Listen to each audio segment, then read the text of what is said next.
Vamos a continuar entonces con las preguntas de la parte B, ¿ya? A ver, se desea estimar la prevalencia de una enfermedad que se sospecha tiene un comportamiento estacional, o sea, se sospecha que ocurre en verano, en invierno, en primavera, en otoño. Para obtener una muestra representativa, ¿qué muestreo debes usar? Entonces, como cada una de las estaciones va a actuar como una variable, entonces acá está estratificado.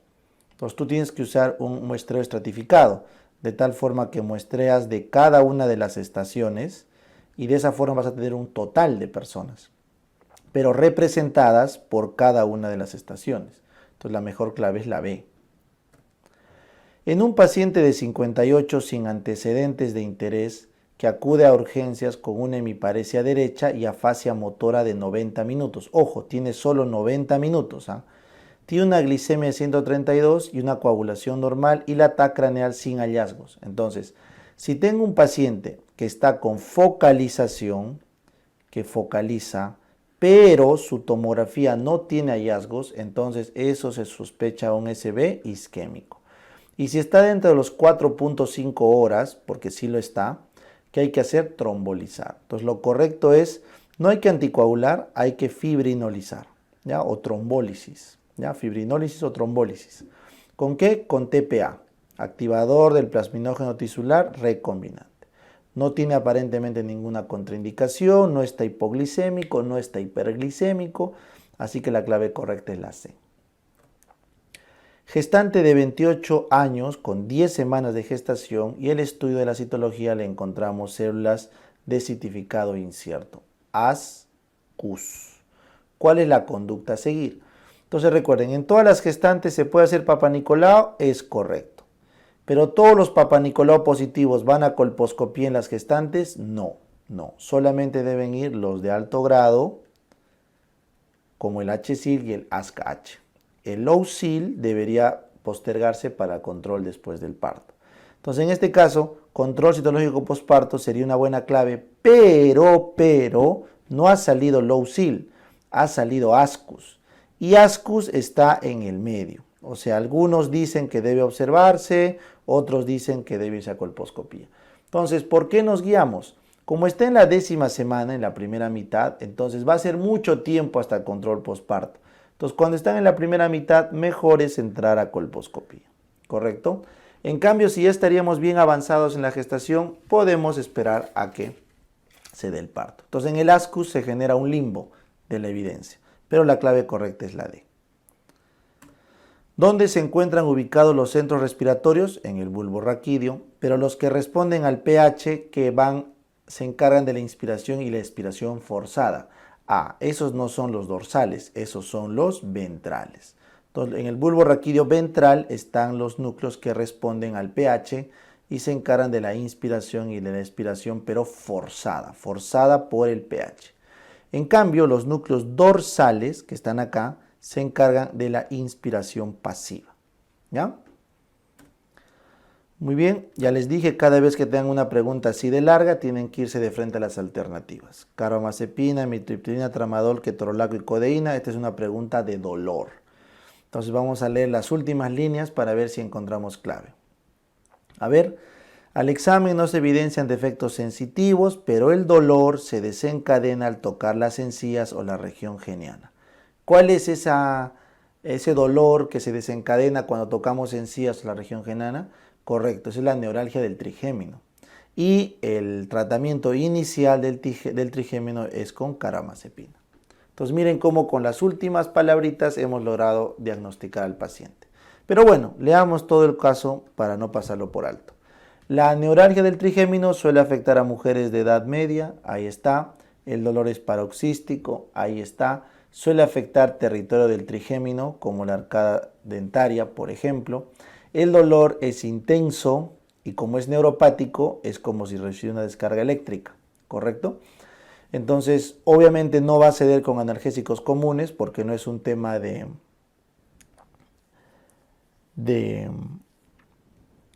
inflamación, sino es un tema neuropático. Y bueno, lo que ya les dije, pues no hay defectos sensitivos y se desencadena con la zona gatillo. Entonces, la clave es la A. Si desea comparar Mira, deseas comparar si los pacientes que estuvieron en UCI, mira, los que estuvieron en UCI en el pasado, en instituciones privadas, tienen el riesgo de padecer diferentes secuelas que los que estuvieron en UCI en los hospitales públicos. O sea, una cohorte va a ser los que han estado en UCI privada y otra cohorte los que han estado en UCI pública. Entonces yo quiero ver si es que a lo largo de su seguimiento después de UCI hacen secuelas o no, Entonces, ¿cuál es ese diseño que tú deberías sugerir? Entonces, como es un seguimiento, tengo que sugerir no casos y controles, sino tengo que sugerir cohortes.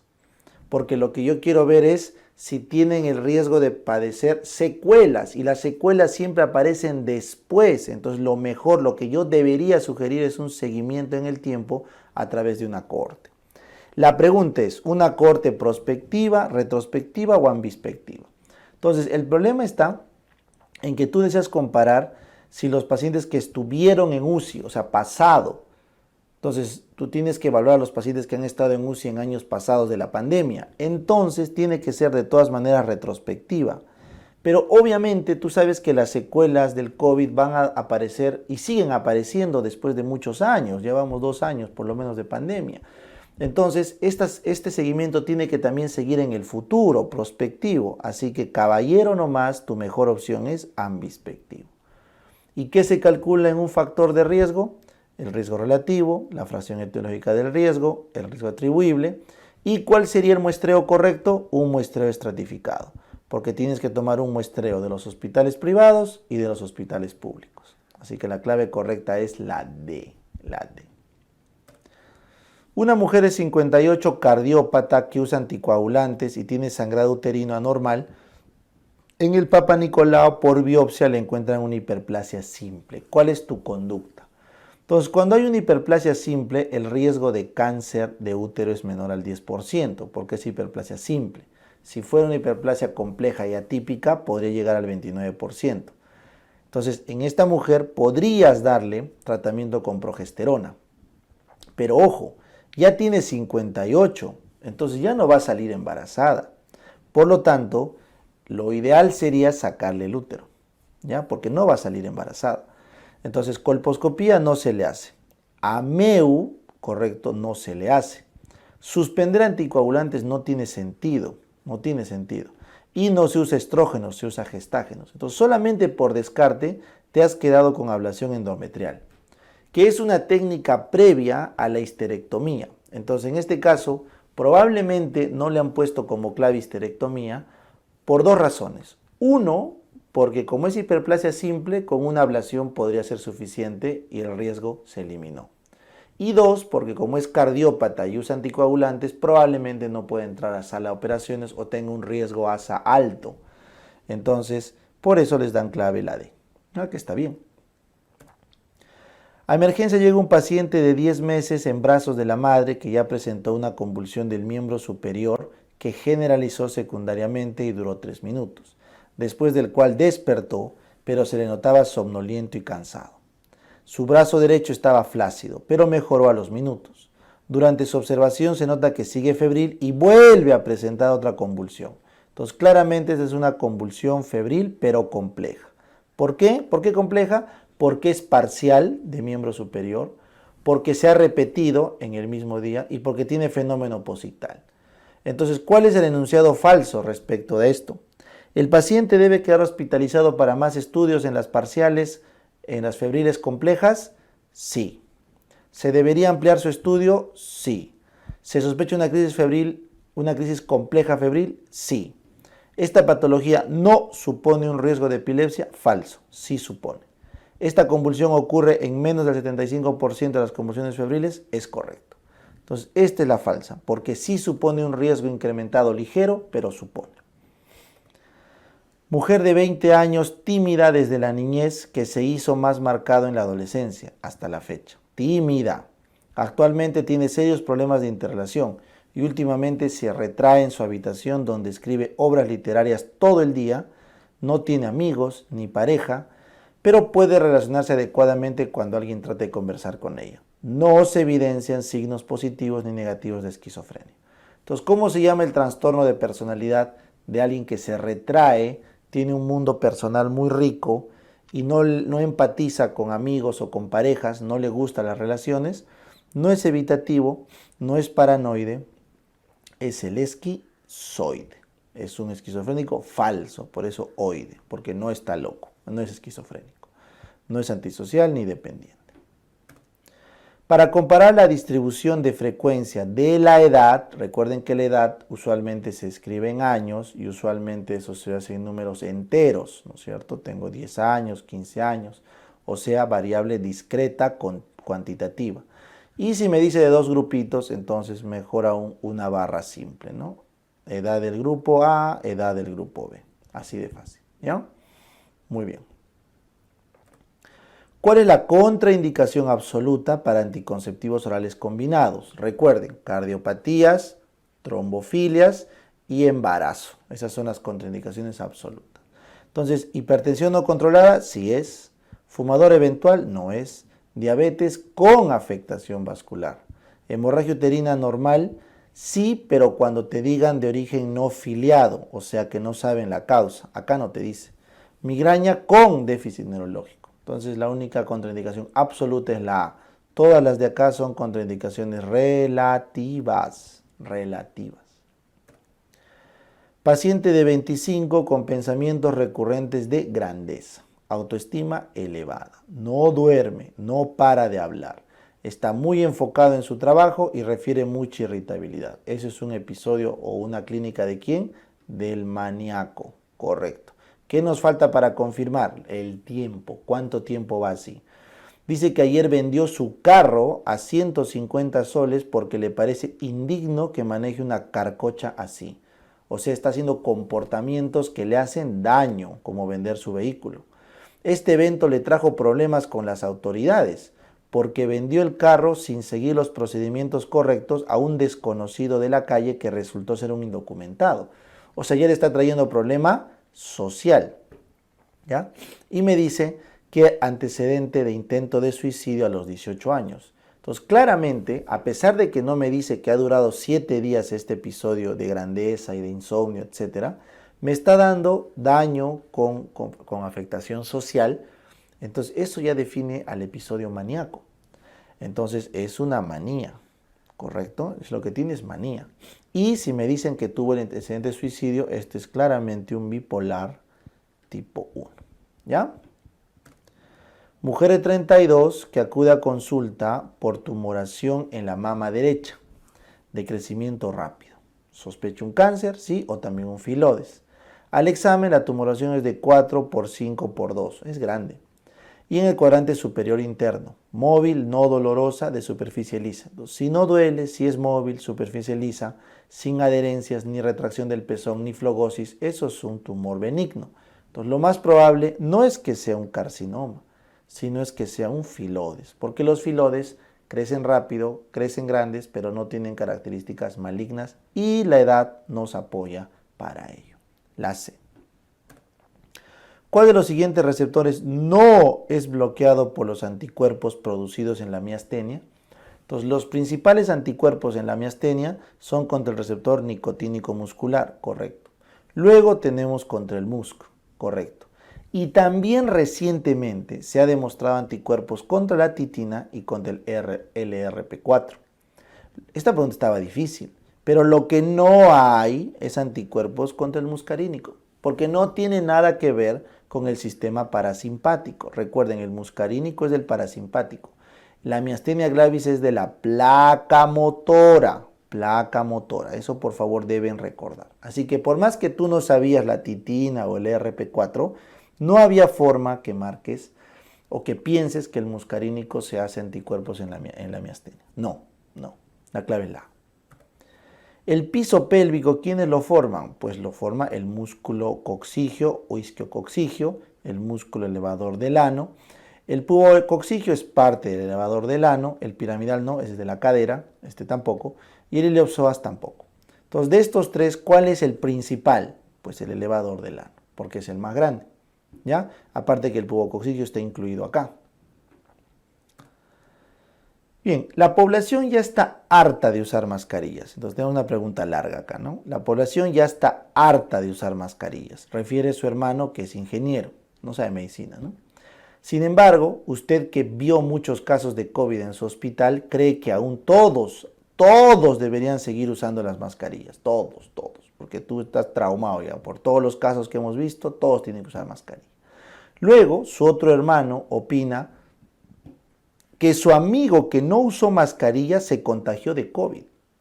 A lo que su hermano replica que todos en su oficina no usan mascarilla y nadie se contagia. Y están discutiendo, ¿no? Entonces, ante estas tribulaciones, ante este hablar sin sentido, usted como supuesto experto en medicina y epidemiología, deberías terminar la discusión indicando que la única forma de saber científicamente, y acaba el texto, cuánto de la enfermedad se debe a la exposición, eso solo se calcula con la fracción etiológica del riesgo. ¿Cuánto de la enfermedad se debe a la exposición sin la mascarilla? ¿Correcto? Entonces, las personas que se exponen sin la mascarilla tienen un riesgo aumentado. Entonces, la incidencia del expuesto, o sea, el que no usa mascarilla, menos la incidencia del que no esté expuesto a estar sin mascarilla, entre los que de verdad se expusieron o estuvieron expuestos al factor y hicieron la enfermedad. Entonces, cuando te pregunten cuánto de la enfermedad, correcto, se debe, te están preguntando la proporción etiológica o fracción etiológica del riesgo, correcto, y la exposición es a no estar con mascarilla. O sea, la duda acá es de factor de riesgo. El factor de riesgo es no usar mascarilla. Ojo, no vayas a marcar número necesario a tratar porque el estudio no es de protección de la mascarilla. Ojo, la duda que están teniendo en esta conversación es si el que no usa se enferma. Esa es la duda. O sea, el que no usa es una persona que está protegida o en riesgo. En riesgo. Entonces, no usar es riesgo. Estamos estudiando riesgo. Entonces, tenemos el riesgo atribuible, que es la incidencia de expuesto menos no expuesto, y la fracción etiológica del riesgo, que es el riesgo atribuible entre la incidencia de expuesto.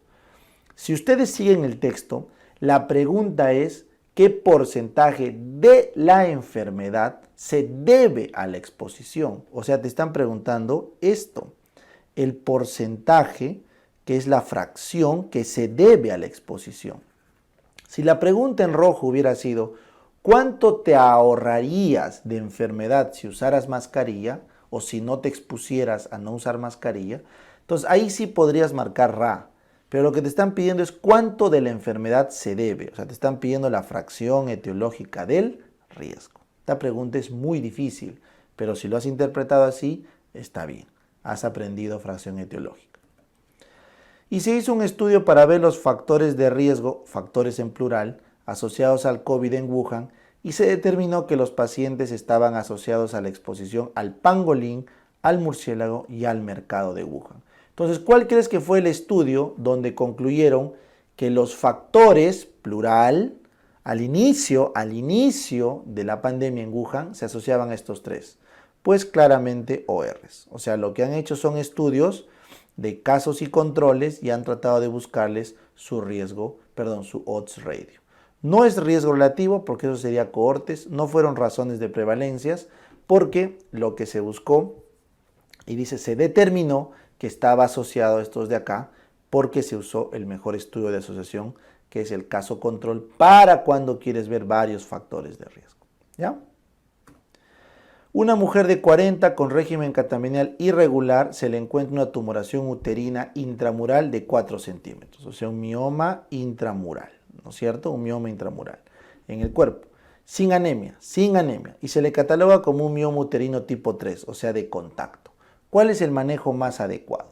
¿Ya? Entonces, mire, si es que tú tienes una mujer que tiene un mioma, pero sin clínica, correcto, o sea, no hay anemia, no hay infertilidad, no es gigante, solo es 4 centímetros.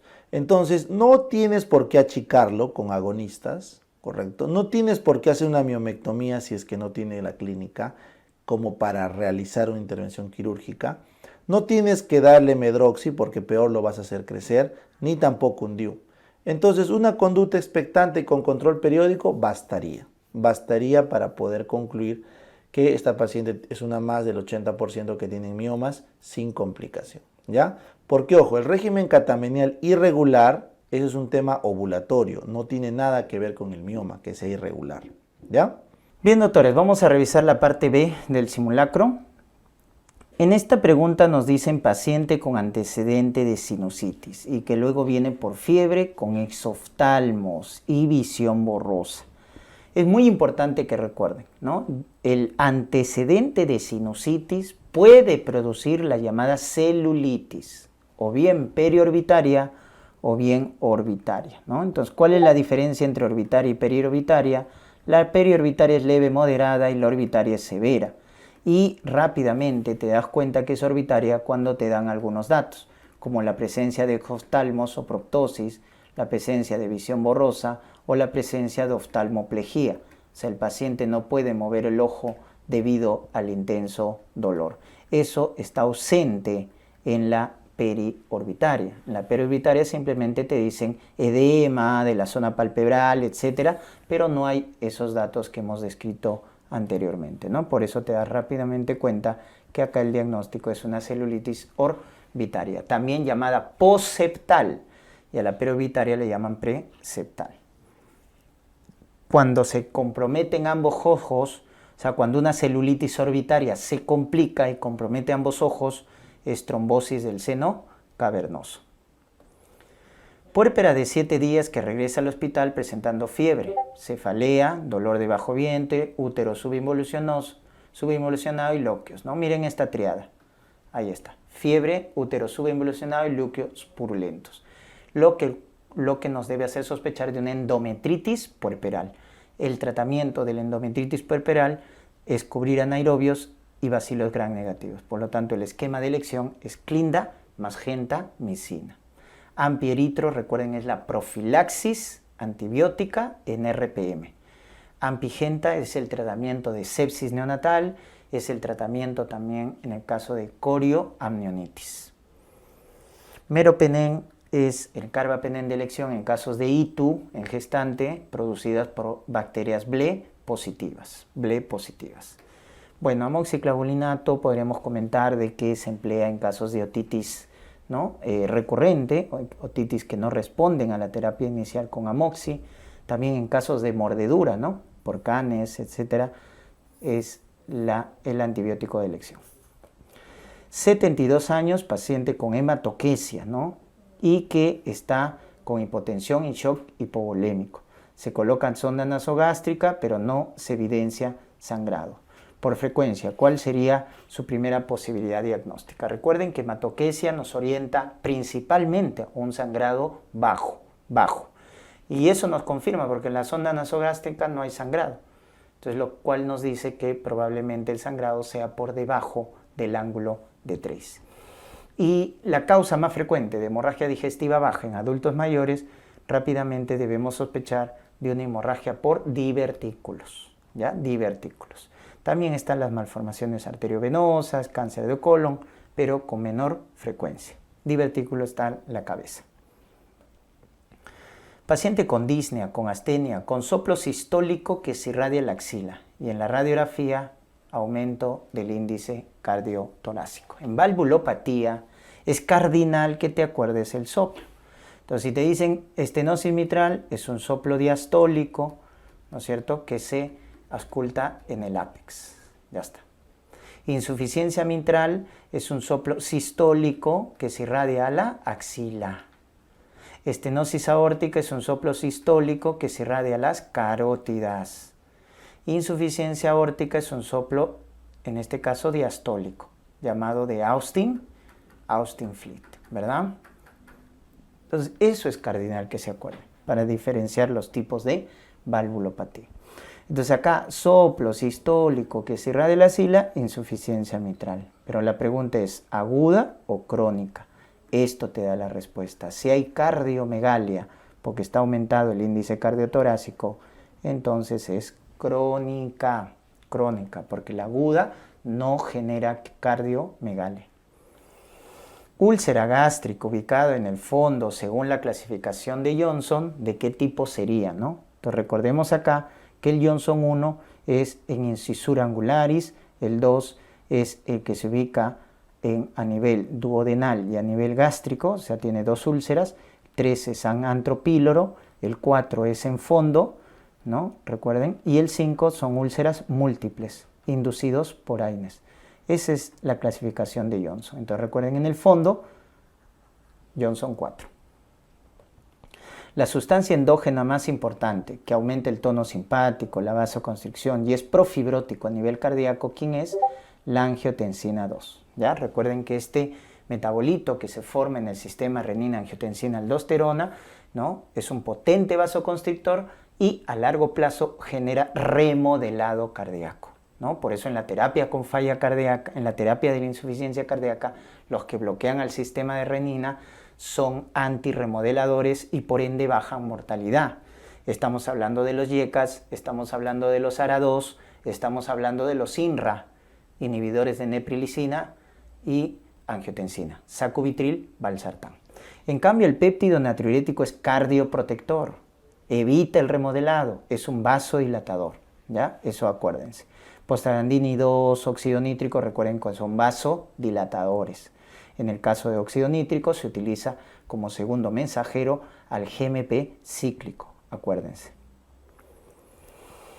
Si hablamos de la clasificación clínica en insuficiencia venosa, hay que ver que los edemas, ¿no? Con venas reticulares y varices en el paciente, ¿a qué estadio corresponde? Entonces, acá hay que darnos cuenta de lo siguiente, que el estadio C1 corresponde al estadio inicial. Ahí hablamos de las famosas telangiectasias, de las famosas venas reticulares, ¿correcto? En el C2 ya hablamos de las famosas varices, ¿ya? En el C3 ya hablamos del compromiso de la microcirculación, edema. C4 ya alteración a nivel de la piel, ¿correcto? A nivel cutáneo. C5 es la úlcera inactiva. Y C6 es la úlcera activa, la úlcera que puede estar sangrando, ¿ya? Esos son los 6 estadios. Entonces, al decirnos edema, venas reticulares, varices, pero por el edema ya estaríamos hablando del estadio C3, ¿correcto? Estadio C3. Gestante 34 semanas, que actualmente tiene altura uterina de 28, pero en la ecografía la curva de crecimiento está por debajo del percentil 3. Entonces el diagnóstico más probable, ¿cuál es? Entonces recordemos que si tenemos en este caso un crecimiento por debajo del percentil 10 con alteración del Doppler o alteración del crecimiento por debajo del percentil 3, eso se llama RCU, ¿correcto? RCU. Entonces, miren que cuando ya está por debajo del percentil 3, de frente RCU, ¿no? O cuando está por debajo del percentil 10, tenemos que tener alteración en el Doppler, ¿no? De arteria umbilical, arteria uterina, etc. Y la clasificación, el punto de recorte actual que se maneja es 32 semanas. Menos de 32 semanas es el tipo 1, también clásicamente conocido con el nombre simétrico, y el 2, clásicamente conocido con el nombre de asimétrico o desproporcionado. Entonces, como tiene 34 semanas, lo más probable es que se trate de un RCU asimétrico, cuya causa más frecuente, recuerden, es la preeclampsia o insuficiencia placentaria. 27 años, 30 semanas por última regla, multípara, cesárea de anterior 2 veces, sangrado regular, sin contracciones, una hemorragia de tercer trimestre, sin contracciones, sin dolor y que tiene como antecedentes cirugías, es multípara, debemos sospechar de una placenta previa, ¿correcto? Placenta previa. Eso es lo que debemos descartar en primer lugar. Entonces hay que hacer una ecografía transvaginal. Porque recuerden que en DPP la hemorragia es con dolor, con alteración del bienestar fetal, con útero hipertónico, el famoso útero de Kurboliar, ¿ya? Muy bien. En rotura uterina nos dicen el feto se palpa fácil, presentación alta, desaparecen las contracciones, el útero está hipotónico. Y acretismo deberíamos descartar En este caso sí, porque placenta previa más cirugías, descartar acrotismo, ¿no? Pero lo primero es placenta previa. Fármaco utilizado para la nefrolitiasis por oxalato de calcio. Recuerden que eso es las teacidas. La hidrocloroteacida se emplea para los casos de hipercalciuria, ¿no? Que son la causa más frecuente de los cálculos más frecuentes en el riñón, que son los de oxalato de calcio. Alopurinoles para cálculos de, en este caso, ácido úrico, ¿ya? Penicilimina para los casos de cálculos por cistina. Paciente con shock cardiogénico, la medida terapéutica más importante son los inotrópicos de primera intención, ¿ya? Y el de primera línea, tanto para shock cardiogénico y que también se emplea en shock séptico, es la noripinefrina, ¿ya? La noripinefrina. Muy bien, furosemida en casos de edema agudo de pulmón, pues, ¿no? Hay edema agudo de pulmón, nitratos como antianginosos en casos sintomáticos, etc. Recuerden que en shock cardiogénico debemos restringir líquidos, porque por el contrario, el paciente con shock cardiogénico está congestionado, tiene congestión pulmonar, tiene congestión sistémica, entonces hay que, ¿no es cierto?, restringir la fluidoterapia. Paciente con enfisema periorbitario, esto se encuentra en los pacientes con fractura, ¿de qué tipo? Una fractura de pared, en este caso más frecuentemente la pared de la órbita que está conectada a los senos paranasales, pared medial, más frecuentemente, ¿ya? Pared medial. También cuando es compromiso de pared medial, recuerden que la mirada, ¿no?, se altera en el plano horizontal. A diferencia de la fractura más frecuente que es piso, donde se compromete la mirada en el plano vertical, ¿no? Y además acá hay enoftalmos, diplopia, como datos característicos en fractura de piso.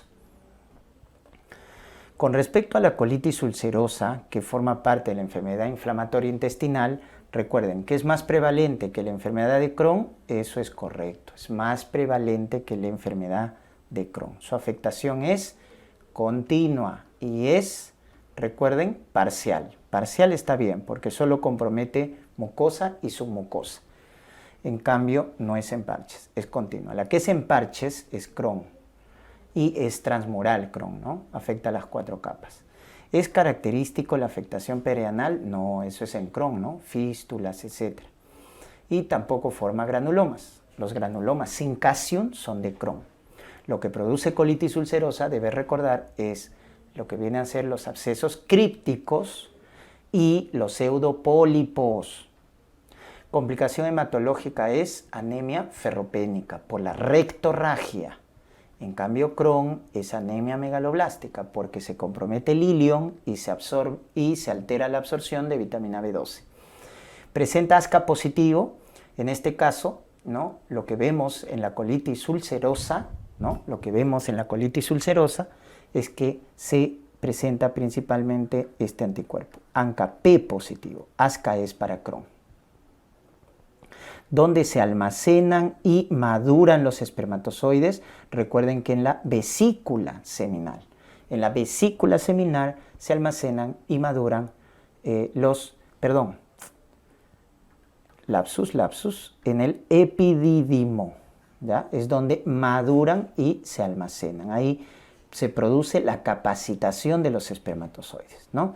En cambio, vesícula seminal es la que produce la mayor cantidad de líquido seminal, 60-70%, ¿no?, de líquido seminal viene de la vesícula seminal, que contiene fructosa, que contiene prostaglandinas, que son importantes, ¿no?, para la función de los espermatozoides.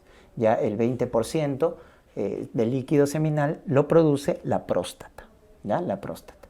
Acá se producen los espermatozoides en el túbulo seminífero de los testículos. El conducto deferente, ¿no?, es parte de la vía genital durante la eyaculación, ¿no? Y recuerden que la uretra prostática contiene el famoso verum montanum. El verum montanum se ubica en la uretra prostática. Con respecto a la fisiopatología de la preeclampsia, que debemos recordar, ¿no?, relacionada con la placentación, de que algo característico es la mala invasión de las células del trofoblasto. hay una alteración en el remodelado de las arterias espirales. Las arterias espirales en la preeclampsia son así: pequeña luz y una gruesa capa muscular. Entonces hay bajo flujo y alta resistencia. Eso es lo que observamos en la preeclampsia, la ausencia de remodelado. Entonces acá, lesión endotelial, sí, hay disfunción endotelial en la preeclampsia, pero no hay alto flujo, pues, hay bajo flujo. Engrosamiento de la íntima, no, de la capa media, de la capa muscular. Baja resistencia, no, es alta resistencia en la preeclampsia. Insudación del plasma, eso sí, porque aumenta en la preeclampsia la permeabilidad vascular debido a la disfunción endotelial. La disfunción endotelial hace que haya un trasudado del plasma, por eso en la preeclampsia hay disminución del volumen plasmático, porque hay un trasudado del plasma. Y proliferan la capa muscular, esa es la respuesta correcta, ¿ya? Isquemia placentaria sí, pero no hay alto flujo en las arterias espirales. Capa muscular ausente, no, eso es lo normal, ¿no? Lo normal en el remodelado es que la capa muscular desaparezca, pero en la preeclampsia no, miren, proliferen, es gruesa la capa muscular. Y lumen dilatado tampoco hay en la preeclampsia. El lumen, la luz, es pequeña, por eso hay bajo flujo y alta resistencia. ¿Cuál es la válvula que más se afecta en la fiebre reumática? Recuerden la válvula mitral, ¿no? La valvulopatía de la cabeza, estenosis mitral, ¿ya? Estenosis mitral. ¿Cuál es la causa principal del primer ruido cardíaco? El cierre de las válvulas aurículo-ventriculares. Eso produce el primer ruido cardíaco que se produce en la contracción isovolumétrica del ciclo cardíaco. En cambio, el cierre de las válvulas, ¿no es cierto?, sigmoideas o semilunares produce el segundo ruido que se produce en la relajación isovolumétrica. El tercer ruido, recuerden que es en llenado rápido, y el cuarto ruido es por contracción auricular. Eso también acuérdense. ¿Cuál es el mecanismo de acción del lactógeno placentario? Es la hormona responsable del crecimiento fetal, es la que induce insulinoresistencia, es la que promueve el paso de glucosa de los capilares maternos a los capilares fetales. Y eso lo hace por esto, porque antagoniza la función de la insulina, induce una insulinoresistencia. Por lo tanto, recuerden que esta hormona está relacionada a la diabetes gestacional. ¿Cuál de los criterios constituye Ranson a las 48 horas? Para que te acuerdes los del ingreso, recuerda que la mnemotecnia es llega. Entonces es LDH, es leucocitos, es EDA, es glucosa y es AST o TGO. Esos son al ingreso. Todos los demás son a las 48 horas. Entonces, leucocitos no va, glucosa no va, TGO no va, te queda presión y calcio. Pero no hay calcio alto en la preeclampsia, en la pancreatitis aguda, ¿no? El calcio está bajo en la pancreatitis aguda. Esto sí es correcto, ¿no? Entonces, en las 48 horas es calcio bajo, PAFI bajo, o presión arterial, bajo, presión arterial de oxígeno bajo, aumento de la urea o boom ureico, ¿ya? También tenemos lo que viene a ser el hematocrito, ¿no? Descenso del hematocrito, déficit de bases, déficit de líquidos, ¿ya? Entonces eso también cuenta en el caso de los parámetros a las 48 horas. Muy bien, a continuación resolveremos la parte B del simulacro. Pregunta 38. El siguiente enunciado: ser líder en seguridad social de salud en América Latina, superando las expectativas de los asegurados y de los empleadores en la protección de su salud y siendo reconocido por su buen trato, con una gestión moderna y a la vanguardia de la innovación, ¿a qué corresponde? Bien, aquí el error común puede ser equivocarse entre misión y visión. Lo importante es que para que sea una misión debe responder 5 preguntas que siempre las hemos comentado en la parte teórica. Este enunciado no responde a estas 5 preguntas. Lo siguiente que debo revisar es el enunciado que me están planteando, qué es lo que manifiesta. Y en este caso lo que propone es una imagen a alcanzar, ¿no? De liderazgo, ¿no? Siempre, generalmente las visiones van a tener esta palabra metida dentro del enunciado, así que ténganlo en cuenta. Aquí nos están planteando una visión. La clave es la C. 39. Sobre las contusiones, señale lo que es falso, ¿no? A ver, veamos. Los equimomas se producen por edema del tejido celular subcutáneo, esto es correcto. Los hematomas son contusiones sin solución de continuidad, también es verdadero. En la amputación participan varios mecanismos de contusión, correcto, ¿no? Tenemos ahí la tricción, tenemos la torsión, la presión, puede ser la percusión también. D. Las hachas producen heridas contuso-cortantes, correcto, ¿no? Y las equimosis desaparecen a las 48 horas, falso, ¿no? Es un periodo que dura de 2 a 3 semanas. La clave es la E. 40. El personal de salud de un distrito endémico de dengue, con la finalidad de prevenir brotes, aplica larvicidas a criaderos reales y potenciales. ¿A qué tipo de medida de control corresponden las actividades realizadas? Cuando hablamos del control de dengue, vamos a tener dos tipos. Uno es el control vectorial y el otro es el control focal. El control vectorial es sobre las formas adultas, ¿ya? Sobre el adulto. Y el control focal es justamente sobre las larvas. Así que lo correcto aquí es la B. 41. Respecto a los signos cadavéricos, señálelo falso. Veamos. Las livideces siguen en la dirección de la gravedad, es correcto. El surco del ahorcado es incompleto, también es correcto porque sobre todo es anterior. En el fallecido por sumersión se presentan hemorragias mastoideas, sí. Los eritemas son lesiones de alto valor médico legal, falso, porque los eritemas duran solamente horas, se producen por liberación de histamina principalmente, así que esa es falsa, ¿no? Y la última, la mancha verdosa es un signo tardío, sí. La incorrecta es la D. 42. Respecto al sistema de gestión de calidad, marque lo que es falso. La iniciativa de implementar un sistema de gestión de calidad debe partir desde el órgano directivo, correcto. Siempre las iniciativas de calidad parten desde arriba hacia abajo. El sistema de gestión de calidad busca la satisfacción del usuario externo, sí, es correcto. C. Las dimensiones de calidad son la técnica humana y del entorno, también es verdadero. El componente de garantía de calidad, o en el componente, mejor dicho, de garantía de calidad, podemos encontrar las políticas de calidad. Esto es falso. Las políticas de calidad forman parte del componente de planificación, no de la garantía. Recuerden que hay 4 componentes en el sistema de gestión de calidad, ¿no? Planificación, organización, garantía y mejoras e información para la calidad. La acreditación es importante dentro del sistema de gestión, correcto, ¿no? Por lo tanto, aquí lo falso es la D. Un joven de 23 años consigue un trabajo en una reconocida empresa, por lo cual ahora tiene acceso a la seguridad social. Por presentar lumbalgia acude a la IPRES asignada, la cual se ubica a 2 horas de su domicilio. Luego de la evaluación, el médico tratante le solicita una resonancia magnética, la cual no puede ser realizada ya que el equipo se encuentra descompuesto y no tiene fecha próxima de reparación. ¿Cuál es la principal barrera a la que se enfrenta esta persona? A ver, ¿será barrera geográfica? No, porque son 2 horas. La barrera es más de 4 horas.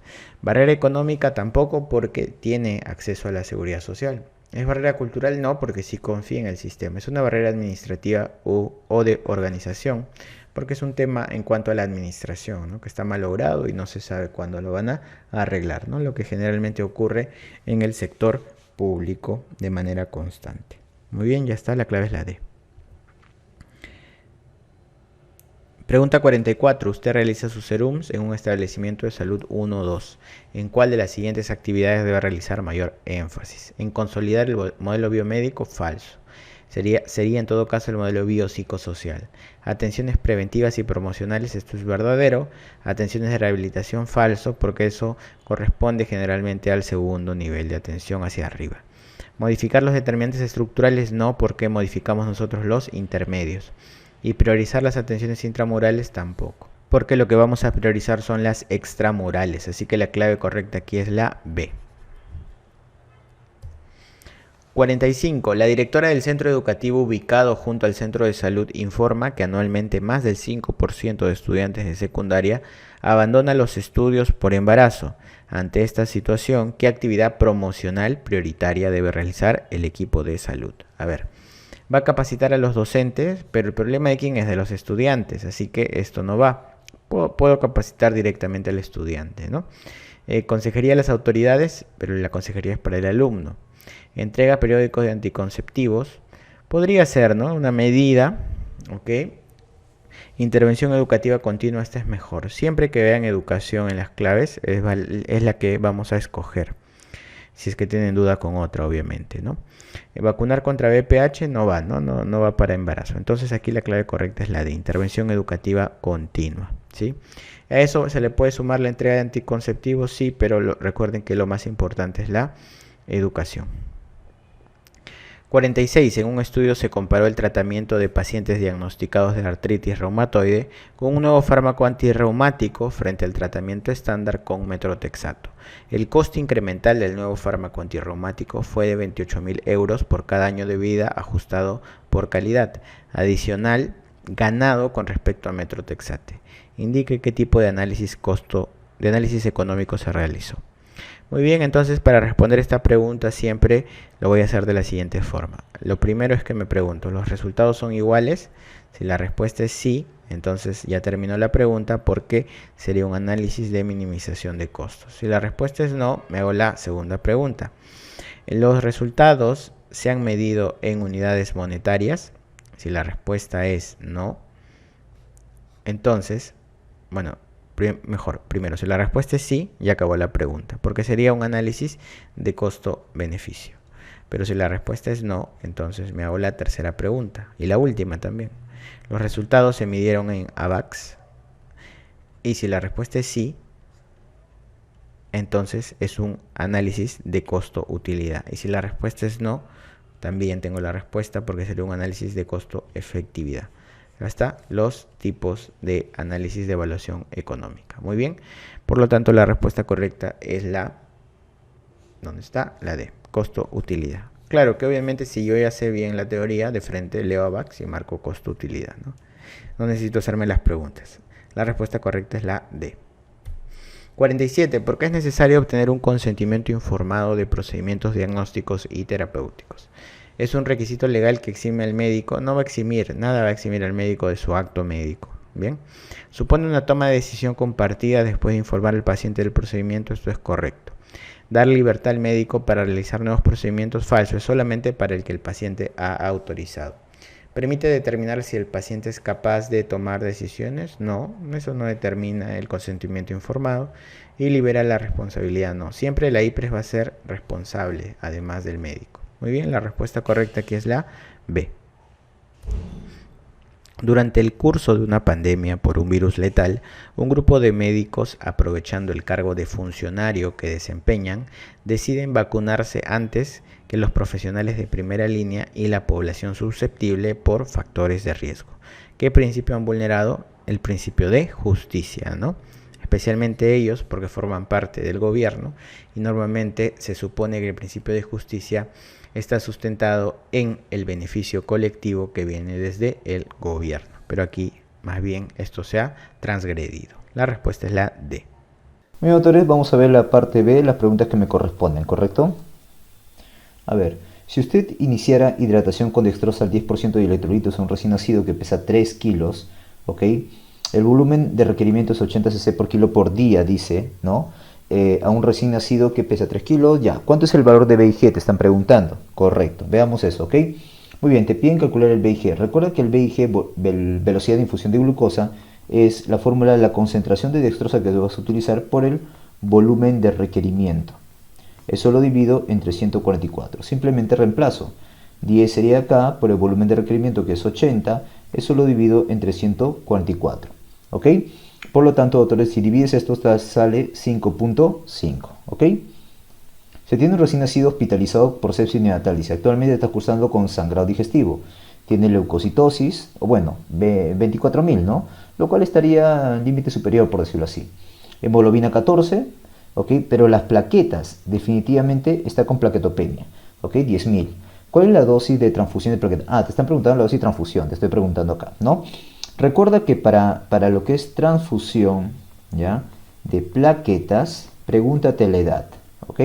O si tiene menos de 10 kilos, mejor, en base a los kilos, y si pesa mayor de 10 kilos.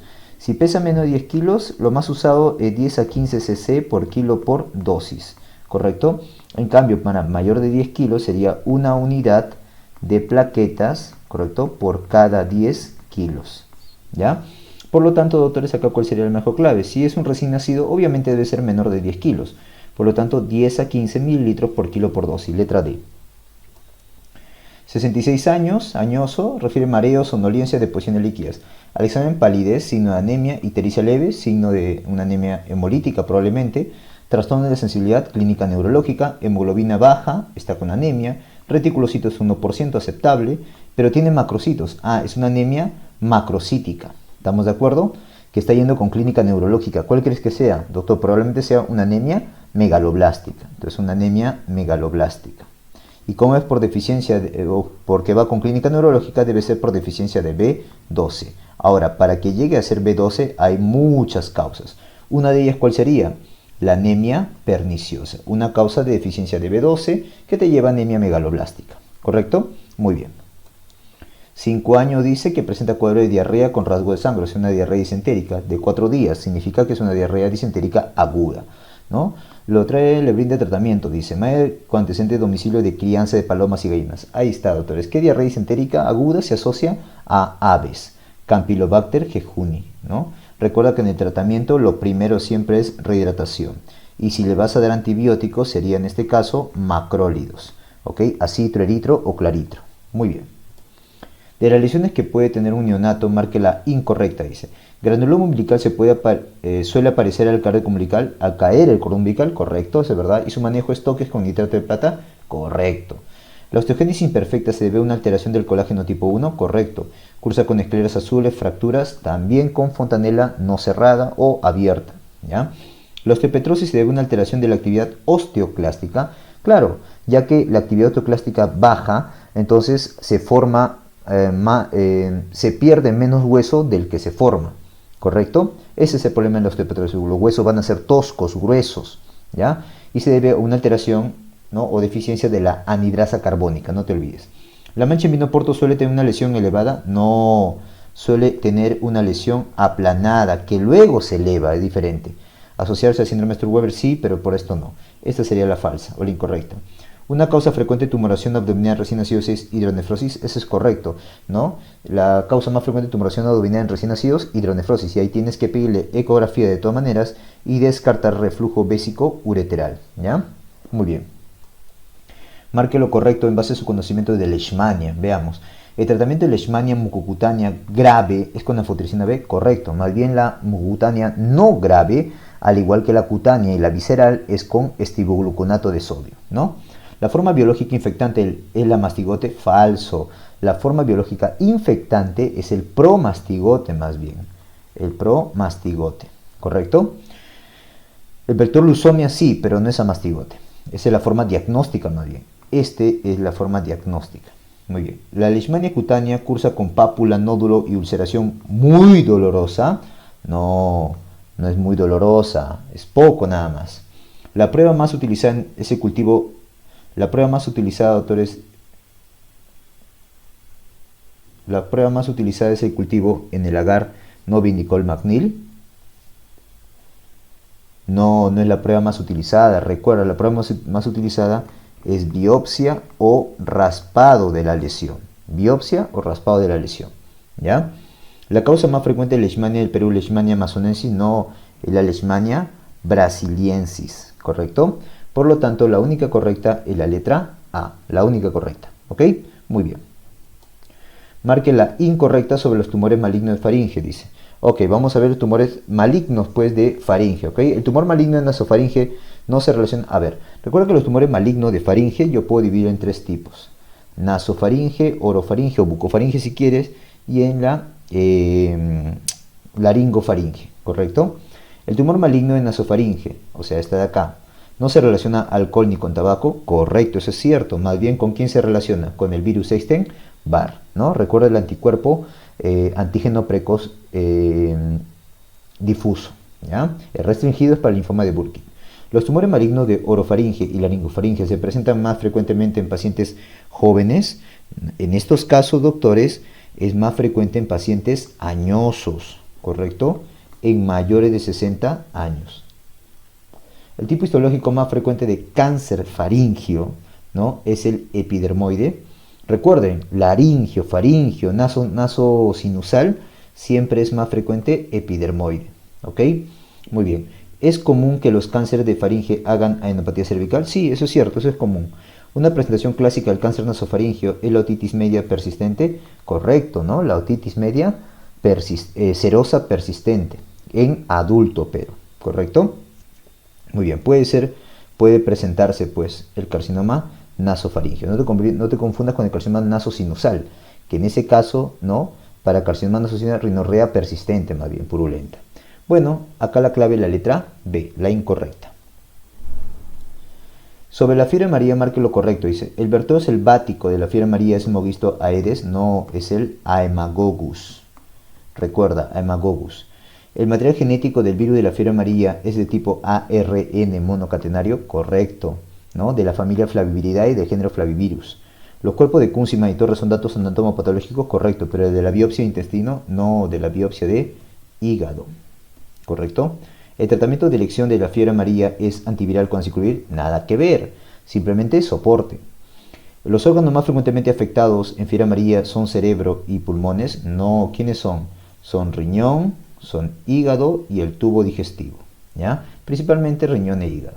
Muy bien, por lo tanto, la única correcta, ¿cuál sería? La letra B, nada más. Muy bien. ¿Cuál es el tipo de transporte a nivel de los acinos mamarios que tiene poca funcionalidad durante la lactancia? Mira, hay transportes a nivel de la glándula mamaria, como es la exocitosis, ¿correcto? Que es para transportar proteínas y lactosa. La pinocitosis, que es para transportar lípidos, ¿ok?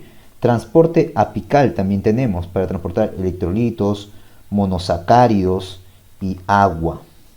Transporte paracelular, doctores, es para transportar otros componentes no muy bien detallados, ¿correcto? Otros componentes, ¿ya? La transitosis, más bien, este es para proteínas intactas. Acá incluye a la famosa IgA, por si acaso, ¿ya?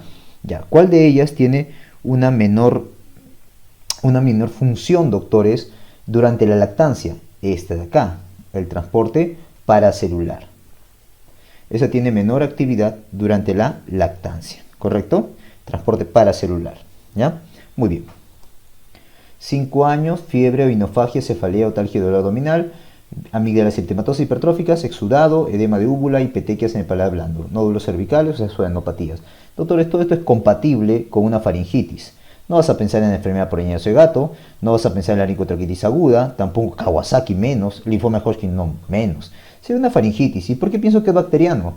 Además del exudado, doctores, el dolor abdominal y la cefalea, también vómitos, ¿ya? No está ahí, pero vómitos también te apoyan a que sea de etiología bacteriana. Dale su amoxi a 50 por kilo por día, ¿ya? Por 10 días.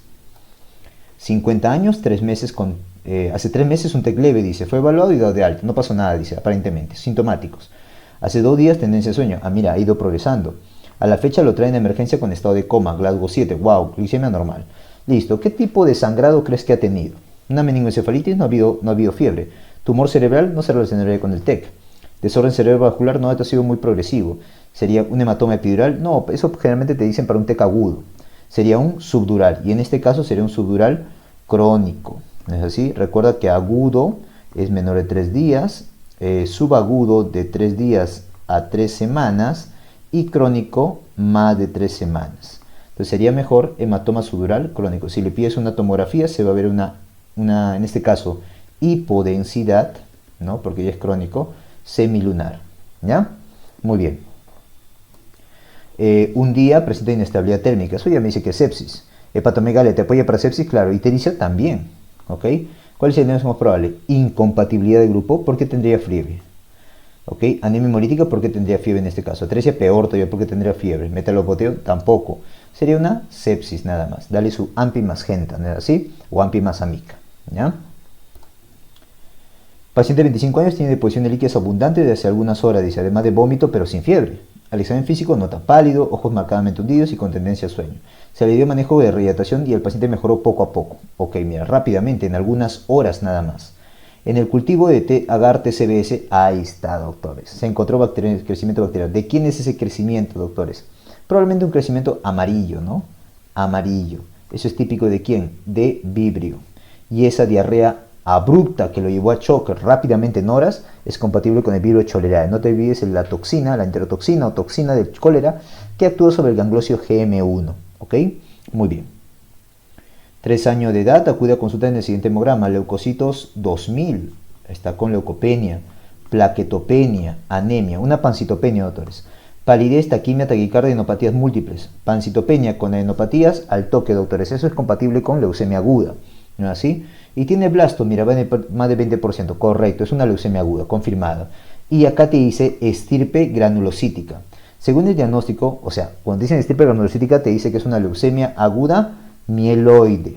Ahora, según el tipo de leucemia que usted plantearía, según la clasificación de FAB, ya, planteo leucemia aguda mieloide. Y según la FAB, ¿cuál es la más frecuente? El tipo más frecuente, M2. El M2. Más bien de la linfoide es la L1, no te olvides, ¿ya? Muy bien. De acuerdo al último esquema nacional de inmunización del MINSA, ¿cuál de los siguientes no corresponde? Dice, ¿ok? Veamos. La vacuna dice pentavalente, puede aplicarse hasta los 4 años, 11 meses, 29 días. Correcto, ¿no? Completando, no te olvides, completando. Si es que no recibió edades establecidas. Correcto. La vacuna de TPA de la gestante debe ser aplicada en el segundo trimestre, o sea, entre los 12 y 24 meses. No, falso. Sería entre los 27 a 36 semanas. ¿Ya? Ahí se aplica una dosis por vía intramuscular. ¿Correcto? Muy bien. Por lo tanto, esta es la falsa, ¿no? ¿Qué te piden? ¿Qué te pide acá? No corresponde, letra B. A ver, veamos. La vacuna influenza pediátrica se aplica a los 6 y 7 meses, claro, y luego anualmente. El rango de edad de la aplicación de la BPH es entre los 9 años y 13 años, 11 meses, 29 días, o sea, hasta los 14, correcto. ¿Ok? Y recuerda que se aplica 2 dosis, separados por 6 meses. La vacuna APO no se aplica en pacientes de VIH. Correcto, no se aplica en ellos. Más bien se reemplazado por ¿quién? Por la IPV. Le damos 3 dosis más de IPV por eso. Bueno, la falsa es la letra B. Correcto. 2 años de edad, celulitis en pierna derecha, malestar general, febril, ¿no? Taquicárdico, hipotenso también, extremidades calientes y rojas, está con leucocitos. Definitivamente, doctor, está con sepsis, ¿no? Ha recibido fluidos a dosis apropiadas sin respuesta, está con shock. ¿Correcto? Comenzó con sepsis, le dieron volumen y está con shock. ¿Cuál es la siguiente medida terapéutica? Hay que darle vasopresor, ¿no? Según la última guía, doctores, de campaña para sepsis, lo que tendrías que darle es noradrenalina o adrenalina. Cualquiera, dice. Ya no lo dividas en caliente, en frío, no, no, no. Es noradrenalina o adrenalina. ¿Cuál tenemos acá, doctor? Noradrenalina, ¿ok? También la guía menciona que si hay evidencia de disfunción ventricular, o sea, disfunción del miocardio, de corazón, preferirías adrenalina. Pero acá no te lo menciona. Y aparte que no hay clave. ¿Ok? Muy bien, la clave es la letra A. La siguiente imagen corresponde a un pabellón auricular que adopta ese aspecto después de exponerse a temperaturas, a bajas temperaturas. ¿Cómo se llama eso? ¿Periconditis recidivante? No, pues sería con inflamación, ¿no? Con fluctuación de repente. Otohematoma, nada que ver, ¿no es así? No hay, ahí no ves una acumulación, un aumento de volumen con acumulación de sangre. Avulsión tampoco, miasis menos, sería una perniosis. Esa es la perniosis, doctores. Esa coloración violácea, ¿ok? Con dolor en algunos casos, que se asocia a la exposición a baja temperatura. Perniosis, ¿ya? Acude a consulta de pediatría un niño con las siguientes características clínicas vistas en las siguientes imágenes. ¿Cuáles son las alternativas? ¿Cuál es el diagnóstico?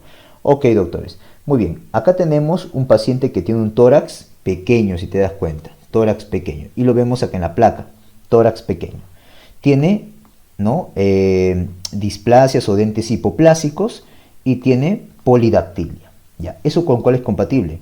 Con el síndrome de Ellis-Van Creveld. Noonan no es, ¿correcto? Porque te hubiera dicho más bien cardiopatía, talla corta, algo parecido al Turner. No es. Turner tampoco, ¿no? En Turner no te he dicho polidactilia, ¿o sí? Nada que ver. Marfan, ¿no? Tampoco, sería al contrario, ¿no? Jeune, mejor dicho, este podría ser un buen diagnóstico diferencial, ya que Jeune es el tórax asfixiante, un tórax pequeño asfixiante. Ya pues, doctor, acá está. Sí, pero ese Jeune no va con estos dientes hipoplásicos, no va con polidactilia. El que sí va con tórax asfixiante, dientes hipoplásicos, polidactilia, ¿correcto? O tórax angosto, es el síndrome de Ellis-Van Creveld, ¿ok? La clave sería letra D. En este caso es de herencia autosómica recesiva, por si acaso. Por la alteración de su gen. El gen es la misma sigla, mira, EVC, EVC1 o EVC2, ¿ya? Por si acaso te lo puse. Muy bien. ¿Cómo se llama la condición cuando el recién nacido se aspira con jugo gástrico?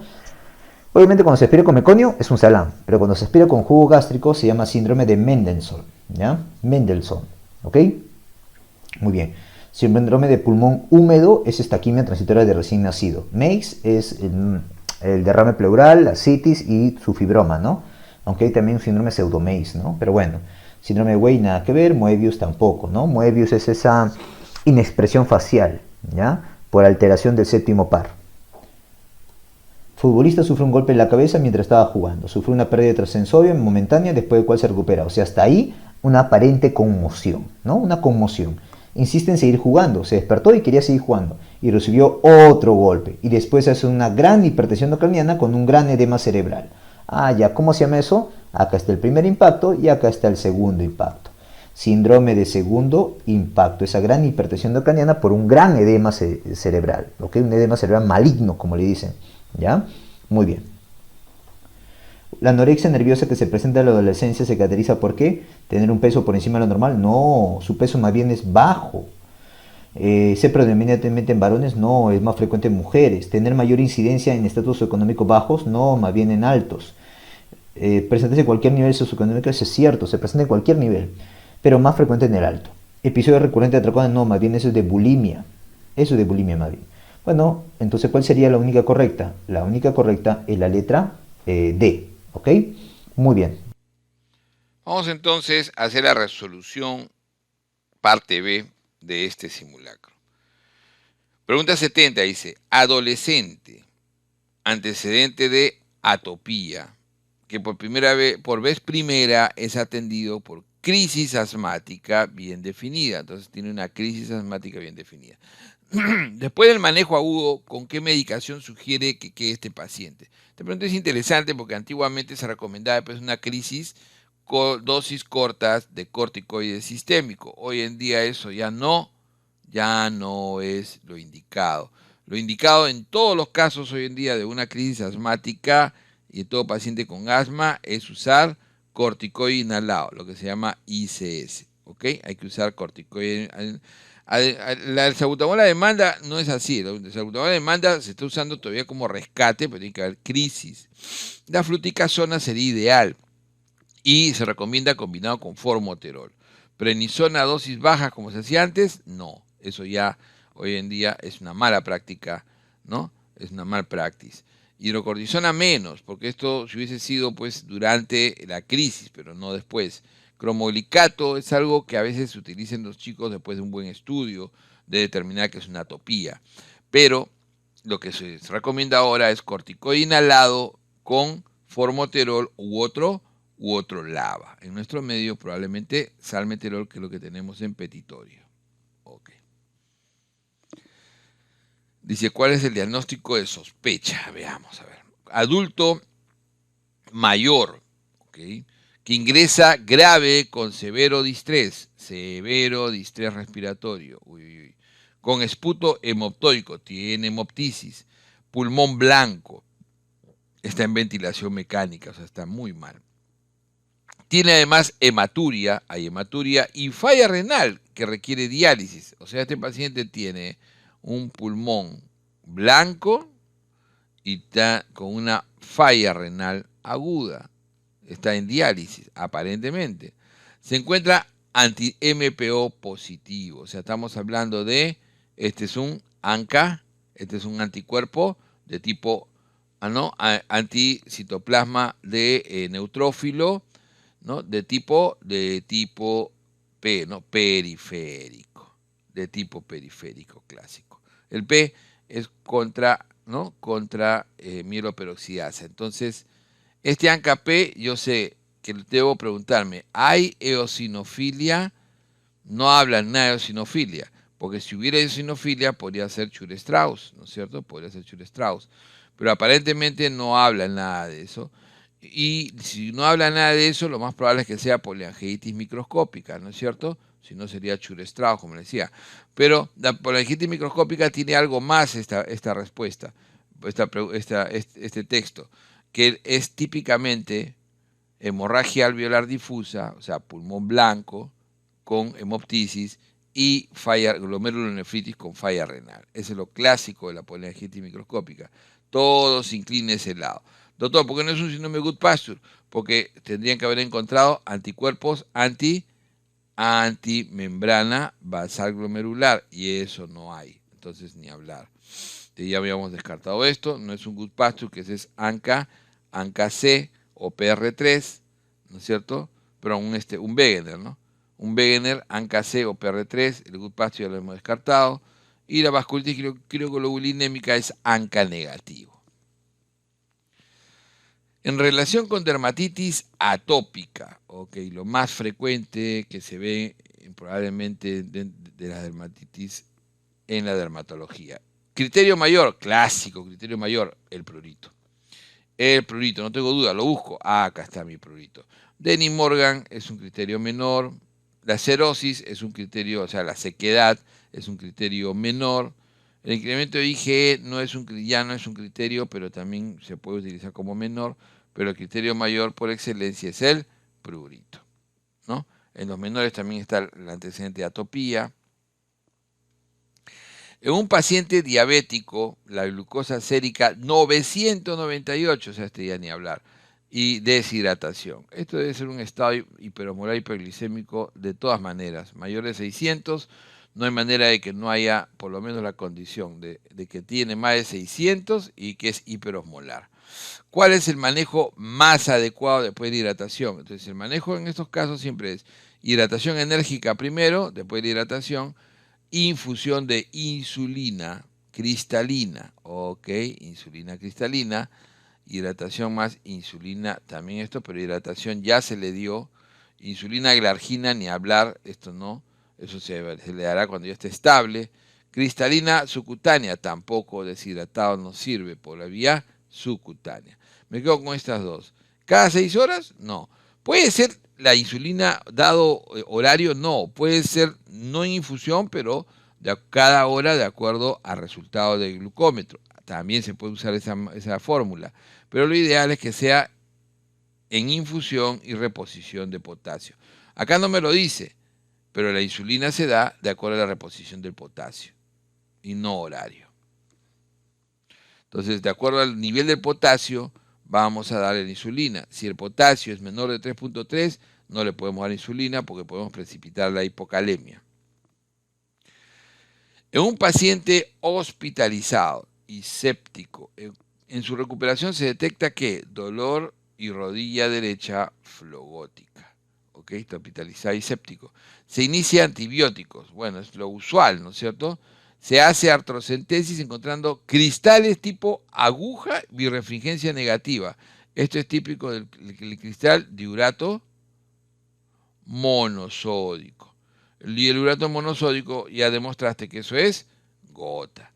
Las crisis de gotas pueden venir después de cuadros infecciosos, entonces justo corresponde, ¿no? El uso de antibióticos está de más. Si hubiese sido un tipo romboideo,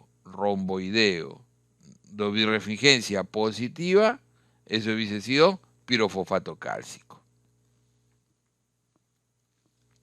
Mujer de 28 años joven, hace 4 días, dice, dolor lumbar bilateral, aumento de temperatura, disuria, poliacuria, pero también tiene vómitos. O sea, tiene para lo que es definitivamente una pielonefritis. Puño de percusión lumbar positivo, esto es una pielonefritis, ¿no? No tengo más antecedentes que sea mujer en premenopáusica, es una pielonefritis no complicada. ¿Cuál no es una indicación? Ah, esa está buena. Entonces, ¿yo puedo usar fluoroquinolonas? Claro que sí. ¿Puedo utilizar beta-lactámicos, especialmente ceftriaxona? Claro que sí. ¿Debería tomar un cultivo? De hecho, que esta es la mejor indicación de cultivo. Y la fosfomicina no se utiliza en pielonefritis, solo en cistitis. Entonces, la pregunta es, ¿cuál no es? Siempre me olvidé de hacerlo, pero hagan ustedes siempre así, ¿eh? La pregunta, ¿no? Señala ahí, no es, entonces no puedo darle fosfomicina. Ni nitro ni fosfo van a servir en la pielonefritis, solo en cistitis. 76 mujer, perdón, pregunta 76, ¿no? Mujer Mujer de 33 años con fractura de columna por aplastamiento. Esto es típico de una osteoporosis, ¿no es cierto? Ok, osteoporosis. Además se presenta severa hipertensión, hipertensa con osteoporosis, y miren la edad. ¿Cuál es la edad de hipertensión? Más de 50. Y obesidad. Entonces, si yo tengo obesidad, tengo hipertensión en un paciente joven a edad inadecuada, y además de eso tengo, ¿no es cierto?, tengo una osteoporosis, ¿cuál es mi primera posibilidad diagnóstica? Que esté haciendo un síndrome de Cushing. Esto más parece un Cushing. Claro, buscaré después estrías violáceas, buscaré la fascia espletórica, buscaré si hay debilidad muscular, buscaré, ¿no?, si tiene fragilidad para sangrado, pero mi primera posibilidad es que sea un síndrome de Cushing, y le preguntaré si está usando algún tipo de corticoide, ¿no es cierto? No, obesidad mórbida no explica todo demás. El síndrome metabólico tampoco es el riesgo, es dislipidemia, glucosa, no tiene que ver. Un paraneoplásico ovárico, no, muy tirado los pelos. Un síndrome ovario poliquístico, no me habla de acanthosis nigricans, no me habla de acné, no me habla de dolor, así que ni hablar. Cushing. Entonces, y ahí le haré su CL1, ¿cierto? Para demostrar que es hipercortisilonismo. Mujer posoperada, dice, posoperada de histerectomía. Tiene severo distrés respiratorio a las 24 horas. O sea, la operan y dentro de las 24 horas el posoperatorio hace un distrés respiratorio, una tomografía demuestra colapso del pulmón derecho por atelectasias. O sea, severa atelectasia. ¿Cuál es el mecanismo de hipoxemia? Claro, tiene que ser hipoxemia. Y el mecanismo es que ese alveolo ha sido colapsado, por lo tanto, la sangre pasa sin haber intercambio. Eso se llama shunt derecha-izquierda o cortocircuito. Entonces yo tengo mis alveolitos, ¿no es cierto? Y ahí debería venir el vaso y oxigenarse, ¿no? Y salir bien. Pero ¿esto qué pasó? Se colapsó. Así que la sangre pasa como si no hubiese sucedido nada. ¿Ok? Recuerden que los mecanismos de hipoxemia son los más frecuentes: shunt derecha-izquierda, como es este caso, también las neumonías, el distrés respiratorio, la discordancia BQ, como en el asma, en el EPOC, ¿no? La disminución del FiO2, eso significa disminución de la concentración de oxígeno de FiO2, para decirlo bien, en la altura, y el deterioro de la difusión, que se ve sobre todo en el EPIT, ¿no es cierto? Este mecanismo de insuficiencia respiratoria tipo 2, acá se eleva el CO2. Entonces es un shunt derecha-izquierda. Dice, paciente con cuadro gripal, ¿ok? Está bien, que evoluciona con una desaturación intensa. Miren, una saturación de 84% es muy baja. Es ingresado a UCI, o sea, estaba mucho, tenía otros parámetros más, con la siguiente imagen: un vidrio deslustrado, casi más de 90%. Entonces, en estas circunstancias pienso en COVID, no tengo la menor duda. Entonces dice, después de estabilizarlo, ¿qué tratamiento con evidencia de disminuir mortalidad indicaría? Entonces este paciente solamente recibió ventilación mecánica, ha sido entrado así rapidísimo. Entonces, claro, la enoxaparina va a ser útil para prevenir trombosis, pero evidencia de disminuir mortalidad en todo este proceso de COVID, lo único que me ha disminuido mortalidad es el corticoide, ¿no? La dexametasona. Doctor, pero el tocilizumab me ha demostrado básicamente disminuir, ¿no?, el proceso inflamatorio. Ok, diferente. El remdesivir, la evolución de neumonía a proceso, o sea, al paciente que no ingrese a UCI. Ese es otro endpoint. Pero el que ha disminuido mortalidad en todos los estudios que se han hecho es de corticoide, dexametasona, lo más utilizado. De hecho, que estos dos están proscritos en COVID. Paciente con historia de poliuria severa, tuvo historia, o sea, antecedente. Deshidratación incrementada y alteración del sensorio. Ahora tiene alteración del sensorio más oliguria. Tiene una masa iliar pulmonar. Entonces todo apunta ¿a qué? A un trastorno hidroelectrolítico, deshidratación severa. Con todo eso, en una masa iliar, lo más probable es que sea un escamoso, y eso se asocia a hipercalcemia maligna. hipercalcemia maligna. La primera causa de hipercalcemia severa es la hipercalcemia maligna o un paraneoplásico asociado a cáncer de pulmón, epidermoide o escamoso, característico, ¿no es cierto? Recuerden que empieza primero con poliuria, polidipsia, después la deshidratación me va a llevar a oliguria, falla renal, alteración de sensorio, hipercalcemia severa, más de 14. Pregunta larga, son pruebas de sensibilidad rápida, algunas de ellas, y un cultivo de BK. Mycobacterium. Dice paciente varón de 35 años que actualmente está cursando su primer año de residencia en la especialidad, ustedes muy pronto, quien hace aproximadamente 2 meses presenta baja de peso, fiebre y sudoración, clínica típica de tuberculosis. Ante la sospecha diagnóstica más probable se le solicita BK, es un BK positivo. ¿Cuál es la siguiente? Es la mejor prueba de sensibilidad rápida. Entonces, cuando yo tengo un BK positivo, yo sé que un BK positivo pruebas moleculares como sonda de DNA o GeneSpert, y cuando el BK es negativo, ¿no es cierto? Pero predomina más el uso de fenotípicas, como por ejemplo MOTS, GRIES de fenotípica MOTS y el JIT son fenotípicas. En cambio, la prueba molecular ideal cuando tienes BK positivo, sonda de DNA. Varón de 30 años, dice diarrea intensa, deshidratación severa. Uy, este ha hecho un prerrenal. Claro, diuresis menor de 0,3 mililitros kilo hora durante más de 24 horas. Este ha hecho un prerrenal y ya está incluso con falla instalada según este criterio, ¿no es cierto? Ya está en estadio 3. El examen sigue hipotenso, taquicardia muy leve, cual no es un hallazgo compatible con la falla renal. Ya tiene una falla renal, cuál no es compatible. Entonces, acuérdense que lo más frecuente es, ¿al qué cosa baja? Hay hiponatremia clásica. Todo lo demás sube, ¿no es cierto? Hay hipercalemia, ¿no? Hay hiperfosfatemia, pero lo otro que puede bajar es el calcio por la hiperfosfatemia. Puede haber hipocalcemia. Esos son lo más compatible. Entonces, hipocalcemia está bien. Hiponatremia es constante por la dilución, pero hipercalcemia ni hablar. Dice cuál no es compatible. Entonces no es compatible la hipercalcemia.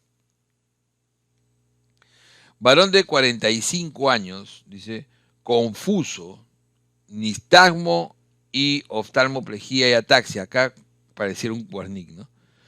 Pero no me dice que es alcohólico. Inició hace pocos días diálisis interdiaria. Ahí está la clave. La diálisis me remueve la tiamina. Así que si le están dando diálisis intensa, interdiaria por descompensación, seguro que tiene demasiada uremia o tiene una pericarditis. Entonces esas son indicaciones de hemodiálisis interdiaria. Le han movido muy rápido la tiamina y están produciendo agudamente un Wernicke. Entonces, no solamente las causas de Wernicke son alcoholismo o desnutrición, también puede ser una diálisis intensa. ¿Ok? No, el B12 no da esta clínica clásica. La desregulación en diálisis es un incremento de la presión intracraneal, donde durante la diálisis el paciente hace náusea, vómito, cefalea intensa y abandona la diálisis. ¿Ok? Toxicidad por aluminio es muy tardío y ya no se veía a raíz del uso de los osmosis reversa. Dice, varón de 61 años, alguna complicación, parece, no sé, algún tratamiento, a ver. Diabético con hemoglobina pésima, mal control. Está en tratamiento hospitalario por pie diabético Wagner 3. A partir de Wagner 3 ya se suele hospitalizar al paciente porque es una úlcera generalmente con absceso, una úlcera con compromiso óseo.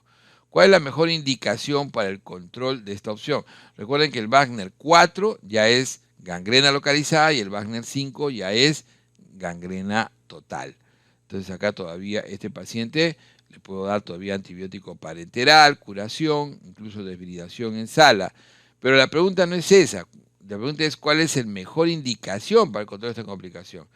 Claro, el control de esta complicación no va a ser curándolo. La curación es lo que está indicado, es lo que me va a permitir preservar de repente el pie. Pero para que no haga esto hay que bajar esta glicosilada a menos de 7. control metabólico intenso. Curación no va a hacerla, no, ni incrementar, eso simplemente va a preservar el pie probablemente, pero ni siquiera va a funcionar si no tengo un buen control metabólico. Esto es clave, a menos del 7%. Entonces, vean bien la pregunta. O sea, no me está diciendo cuál es el mejor tratamiento, cuál es la indicación, no. Me dice, ¿cuál es la indicación a secas? No, para el control de esta complicación. Entonces, ¿cómo controlo la complicación? Yo puedo controlar la complicación, curando, no. Yo puedo controlar la complicación, o sea, el pie diabético, con control metabólico sí o sí.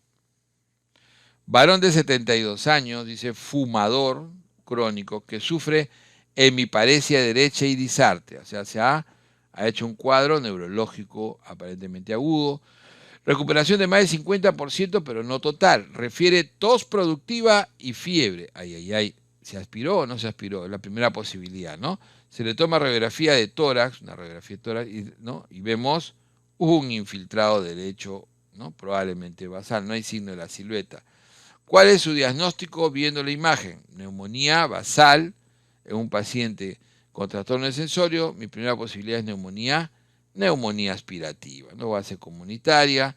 Puede ser, de hecho, que si ha sido dentro del hospital, no me lo dice, pero debe haber sido, de hecho, puede ser en el hospital, porque no dice ahí, ¿no? Fumador, nada más dice hemiparesia. Radiografía en el hospital, allá podría también ser hospitalaria, pero ¿qué es lo que se acerca más? La mejor respuesta, que esto es por imagen, por el antecedente, porque tiene una post muy productiva, lo más probable es que sea aspirativa en primer lugar.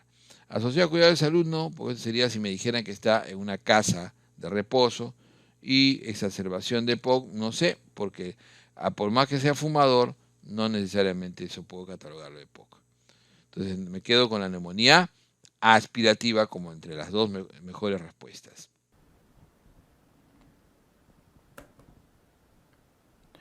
No es un hallazgo histopatológico en la biopsia rectal de la enfermedad de Hirschsprung. Bueno, no olviden que en la enfermedad de Hirschsprung lo que hay es una alteración en la inervación, ¿no? Entonces puede haber sí ausencia de plexos de Meissner y Auerbach, eso es correcto. El plexo de Auerbach es el plexo mientérico, el de Meissner es el submucoso. Entre los dos, el que más ausente está es el de Auerbach, porque es el mientérico. Entonces no hay una hiperplasia del plexo mientérico, al contrario, está ausente.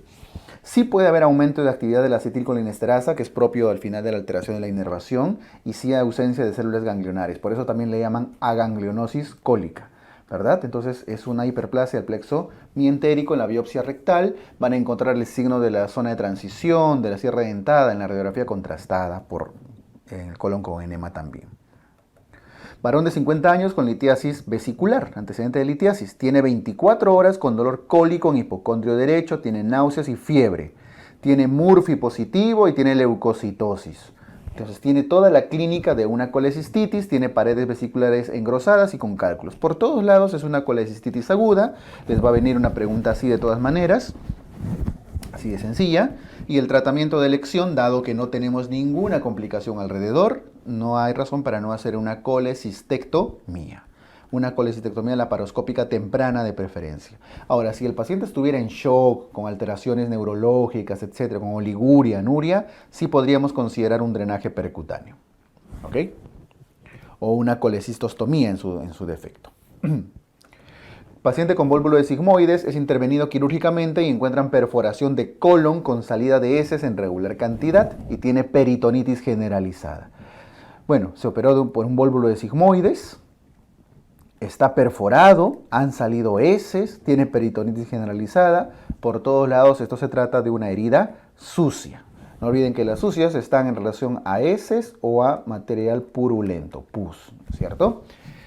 Si esta cirugía no hubiera sido de salida de contenido intestinal, del intestino delgado, de la vesícula de repente, que no son cólicas, no están con bacteroides aún, podríamos considerarlo contaminado. Y si no hubiera habido perforación de víscera hueca, al menos traumática, sí hubiéramos considerado una limpia contaminada, ¿verdad? Sobre el síndrome compartimental, ¿el compartimento más afectado es el posterior? No, el compartimento más afectado es el compartimento anterior. el anterior, ¿no? ¿El método más útil para medir la presión es la oximetría? No, el método más útil para medir la presión es la punción con la aguja o método de Stryker, en la cual van a encontrar más de 30 milímetros de mercurio a la hora de valorar la presión. La compresión del nervio peroneo profundo da parestesia en los primeros dedos del pie, eso es correcto. Peroneo profundo da sensibilidad a los 2 primeros dedos en su zona dorsal. Los otros dedos más por el peroneo superficial. Eso es correcto. ¿La palidez es un signo precoz? No. De hecho, los signos característicos son el dolor, la cianosis y la disminución del pulso. Los hallazgos, ¿no? La palidez es posible, pero no es frecuente y mucho menos precoz. ¿La presión intratisular de 20 es indicación de fasciotomía? No. Debería ser por encima de 30 y además de que debe compararse con la presión diastólica y demás, ¿no? Sacar la presión diferencial y estos datos que ya más o menos los manejan. Listo, acá correcto la clave C. 40 años, tiene estreñimiento crónico, tiene un orificio en zona perineal con secreción fétida, entonces estamos hablando de una fístula. Ahí se adjunta imagen incluso. ¿Cuál es el tratamiento de elección de las fístulas? Debemos considerar si esta fístula es una fístula baja o es una fístula alta. Generalmente las fístulas que están por debajo del anillo anorrectal, por debajo de la línea dentada, usualmente son fístulas bajas, medias bajas, pero las que están hacia arriba son fístulas altas. Las bajas y medias, que son la mayoría, se les realiza fistulotomía, a diferencia de las altas, que se les realiza fistulectomía. ¿Ok? Muy bien, entonces aquí tenemos que hacer idealmente una fistulotomía. Ahora, adicionalmente hay que agregar antibiótico terapia y demás, sí es cierto, para completar tratamiento, pero este es el dato, ¿ya? De las fístulas, la más frecuente, no olviden que la interesfintérica es la más común. Un paciente de 5 años con dolor en flanco derecho de hace 16 horas, tiene náuseas, alza térmica, resistencia muscular, leucocitosis, desviación izquierda y encuentran el apéndice sin alteraciones significativas. ¿Cuál de las siguientes es la actitud inmediata? O sea, entra por abdomen agudo quirúrgico, probable apendicitis, tiene 5 años.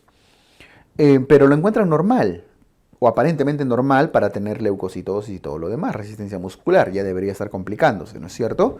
Lo primero que tenemos que buscar en un niño siempre es patología diverticular, diverticulitis de Meckel. Por lo tanto, sí es como actitud inmediata, sí es buscar un divertículo explorando el íleon, eso es correcto. Ahora, ¿se va a hacer después una apendicectomía profiláctica? Es probable que sí se haga, pero no va a ser lo inmediato. Primero tenemos que buscar la causa del dolor. Entonces la A es lo correcto acá. Luego vamos a hacer una apendicectomía y bueno, ya luego cerrar la pared y demás, ¿no?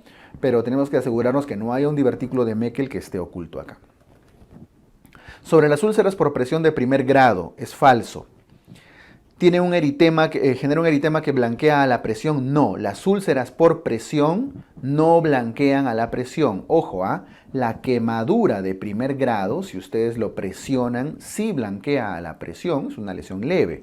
Pero la úlcera por presión genera eritema, pero no blanquea. Entonces, esa es la diferencia. Las quemaduras sí blanquean y, bueno, aún no se llama úlcera, ojo, pero está en el proceso de formarse una úlcera y por eso mismo es que se genera ya un proceso inflamatorio en el cual ya no hay blanqueamiento a la presión. ¿Ok?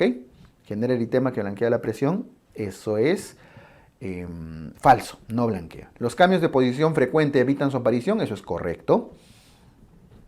Por eso a los pacientes postrados hay que estar cambiándoles de posición, generando movimiento, presión en diferentes partes, alternándolas. Lesión de la epidermis, eso es correcto. Primer grado lesión de la epidermis, segundo grado la dermis y tercer grado llega hasta tejido celular subcutáneo. Común en pacientes postrados con comorbilidades, eso es correcto. Zona sacrococcígea es una zona frecuente, de hecho es una de las zonas más frecuentes. Aquí lo falso, la clave A. ¿Cuál es una indicación para hacer traqueostomía? ¿Hacemos traqueostomía por hemotórax masivo? No, ahí haríamos más bien una toracostomía, al igual que en el neumotórax. En ambos casos, una toracostomía.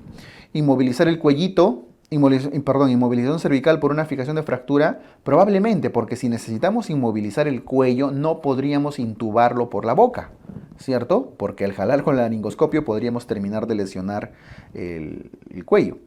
Eso sí, sería indicación de una traqueostomía. Inmovilizar por una fractura en la columna lumbar, muy abajo, ¿no? Como que tiene menos relación. No es que no esté falso, sino que hay menos relación. Crisis asmática, por crisis asmática intubamos por la boca, pero no hay necesidad de poner en el cuellito. Aquí lo correcto es por la inmovilización cervical necesaria. Según Nyhus, la recidiva de una hernia inguinal directa corresponde a qué grado? Todas las recidivas son tipo 4. Y esta pregunta se hace fácil porque solo hay un tipo 4. Y la clave D. Y es correcto. No olviden que las tipo 1 son las indirectas pequeñas, tipo 2 las indirectas medianas y tipo 3 las que dañan la pared posterior. 3A directas, 3B indirectas grandes y 3C crurales.